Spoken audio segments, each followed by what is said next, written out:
ಜಿಲ್ಲಾಡಳಿತ ಹಾಗೂ ಪೊಲೀಸ್ ಇಲಾಖೆ ಸೂಚಿಸಿರುವ ಎಲ್ಲ ಮಾರ್ಗದರ್ಶನ ಪಾಲಿಸುವ ಮೂಲಕ ಯಾವುದೇ ಅಹಿತಕರ ಘಟನೆಗಳಿಗೆ ಆಸ್ಪದವಿಲ್ಲದಂತೆ ಶಾಂತಿಯುತವಾಗಿ ಗಣೇಶ ಚತುರ್ಥಿ ಆಚರಿಸಬೇಕೆಂದು ಜಿಲ್ಲಾ ಪೊಲೀಸ್ ವರಿಷ್ಠಾಧಿಕಾರಿ ಪುಟ್ಟಮಾದಯ್ಯ ಹೇಳಿದರು. ನಗರದ ಸದರ ಬಜಾರ ಪೊಲೀಸ್ ಠಾಣೆಯಲ್ಲಿ ಗಣೇಶ ಚತುರ್ಥಿ ಅಂಗವಾಗಿ ಏರ್ಪಡಿಸಿದ್ದ ಶಾಂತಿ ಸಭೆಯಲ್ಲಿ ಪಾಲ್ಗೊಂಡು ಮಾತನಾಡಿದರು. ಧಾರ್ಮಿಕ ಆಚರಣೆಗಳು ಶಾಂತಿ ಹಾಗೂ ಸೌಹಾರ್ದಯುತವಾಗಿ ಜರುಗಬೇಕು. ಪರಸ್ಪರ ಅನ್ಯೋನ್ಯತೆಯಿಂದ ಧಾರ್ಮಿಕ ಆಚರಣೆಗಳು ನಡೆಯಬೇಕು. ಈ ನಿಟ್ಟಿನಲ್ಲಿ ಗಣೇಶ ಚತುರ್ಥಿ ಜಿಲ್ಲಾಡಳಿತ ಹಾಗೂ ಪೊಲೀಸ್ ಇಲಾಖೆ ಸೂಚಿಸಿರುವ ಮಾರ್ಗದರ್ಶನಗಳನ್ನು ಪಾಲಿಸಬೇಕು ಎಂದು ಕರೆ ನೀಡಿದರು. ಗಣೇಶ ಚತುರ್ಥಿ ಆಚರಣೆ ವೇಳೆ ಹಾಕುವ ಪೆಂಡಾಲ್ಗಳಿಂದ ಸಂಚಾರಕ್ಕೆ ಅಡಚಣೆಯಾಗಬಾರದು. ವಿದ್ಯುತ್ ಸಂಪರ್ಕಕ್ಕೆ ಸಂಬಂಧಪಟ್ಟ ಇಲಾಖೆಯಿಂದ ಅನುಮತಿ ಪಡೆಯಬೇಕು.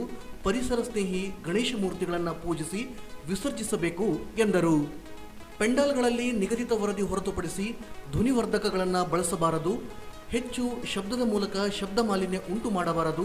ಶಾಂತಿ ಸೌಹಾರ್ದತೆ ಧಕ್ಕೆಯಾಗದಂತೆ ಯಾವುದೇ ಪೋಸ್ಟರ್ ಹಾಗೂ ಭಿತ್ತಿಪತ್ರಗಳನ್ನು ಬಳಸಬಾರದು ಎಂದು ಅವರು ಶಾಂತಿಯುತ ಆಚರಣೆಗೆ ಹೆಚ್ಚು ಗಮನ ಹರಿಸಬೇಕು.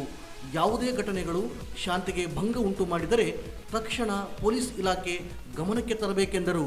ಕೆಲವು ಸಂದರ್ಭಗಳಲ್ಲಿ ಆರೋಗ್ಯ ಹಿತದೃಷ್ಟಿಯಿಂದ ಚತುರ್ಥಿ ಆಚರಣೆ ವೇಳೆ ತುರ್ತು ಸೇವೆಗಾಗಿ ಆಂಬ್ಯುಲೆನ್ಸ್ ಹಾಗೂ ವೈದ್ಯಕೀಯ ಸೇವೆಗಳು ಕೈಗೊಂಡಿರಬೇಕೆಂದು ಸಲಹೆ ನೀಡಿದರು.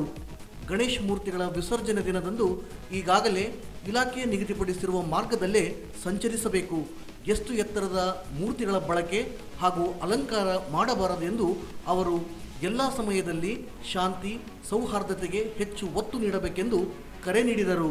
ನಂತರ ಗಣೇಶ ಮೂರ್ತಿ ವಿಸರ್ಜಿಸುವ ಮಾವಿನಕೆರೆ ತೆರಳಿ ಪರಿಸ್ಥಿತಿಯನ್ನು ಪರಿಶೀಲಿಸಿದರು. ಮತ್ತೆ ಸುತ್ತಮುತ್ತ ಪ್ರಕರಣಬೇಕು ಟ್ರಾನ್ಸ್ಫಾರ್ಮರ್ ಇರೋ ಕಡೆ ಇದು ಮಾಡ್ಕೊಳ್ಳೋದು ಬೇಡ, ಪರಿಶ್ರಮಣೆ ಮಾಡೋದು ಬೇಡ. ಮತ್ತೆ ನೀವೆಲ್ಲಿ ಕೂರಿಸ್ತೀರಿ ಅಲ್ಲಿ ಲೈಟು ಕರೆಕ್ಟಾಗಿ ಇರಬೇಕು. ಸಾಮಾನ್ಯವಾಗಿ ಎಲ್ಲಿ ಯಾವಾಗ ಮನುಷ್ಯನಿಗೆ ಆರೋಗ್ಯ ಸಮಸ್ಯೆ ತಲೆದೋರುತ್ತೆ ಅಂತ ಗೊತ್ತಿಲ್ಲ. ಆಂಬುಲೆನ್ಸಸ್ಸು ಈ ಮೆಡಿಕಲ್ ಎಮರ್ಜೆನ್ಸಿ ಇದ್ದಾಗ ಅವ್ರಿಗೆ ನೀವು ಹಾಕೋ ಪೆಂಡಾಲ್ಗಳು ನಿಮ್ಮ ಆಚರಣೆಗಳು ಯಾವುದೇ ಒಂದು ಇದರಲ್ಲಿ ಆಂಬುಲೆನ್ಸ್ ಇರ್ಬೋದು ಅಥವಾ ಬೇರೆ ಯಾರ ನಾಗರಿಕರಿಗೆ ಒಂದೇ ಆಗಿದ್ದೀನಿ ಕಾರಲ್ಲಿ ಅಳವಡಿಸ್ಕೊಳ್ಳಿ. ವಿಸರ್ಜನೆ ಮಾಡ್ತೀವಿ, ನಂತರ ವಾಪಸ್ ಬರ್ತಿರಲ್ಲ, ಅವಾಗೇನು ಸೌಂಡ್ ಬೇಡ, ಶಾಂತ ಹೋಗೋರು ಮನೆಗೆ ಹೋಗೋದು. ಅದನ್ನ ಗಮನಿಸಿ ಅದನ್ನು ಆತರ ಬಿಟ್ಕೊಡಿ. ಮತ್ತೆ ನೀವೆಲ್ಲಿ ಪರಿಶ್ರಮಣೆ ಮಾಡ್ತೀರಿ ಅಲ್ಲಿ ನಿಮ್ಮ ಸಂಘಟನೆ ಯಾರಿದ್ದೀರಿ, ಯಾವಲ್ಲಿ ನಿಮ್ಮ ಹೊರಗೆ ಸೇವಕರು, ನಿಮ್ಮ ಸ್ವಯಂ ಸೇವಕರು ಇರಬೇಕು.